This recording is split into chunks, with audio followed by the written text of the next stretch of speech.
असल्या तर मला जावं लागतं, होमच्या मिटिंग असल्या तर गृहमंत्र्यांना जावं लागतं, नगरविकासाच्या मिटिंग असल्या तर एकच रोजनं जावं लागतं, पशुसंवर्धन आणि एन्व्हायरमेंट त्याच्या संदर्भातल्या मिटिंग असल्या तर पंकजाताईंना जावं लागतं.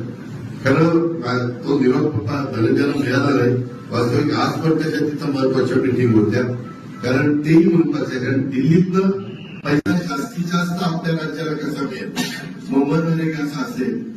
इथं विहिरी पण अशा काही महाराष्ट्रातल्या तक्रारी आहेत की दादा विहिरी नसतानाच पैसे उचलले जातात, इथल्या नाही बाहेरच्या तक्रारी आहेत. अशा इथं होऊ नये. जर कोणाची काही कल्पना असेल तर हे किंवा जुनी सुविधा दाखवायचे पैसे उचलायचे असं दुसरीकडे होतं, इथं असं काही. इन्शुरन्स आपला पीक विमा, 1 रुपयात पीक विमा आहे, जमीन कुठली दाखवली तर ती आमची काय राहायची.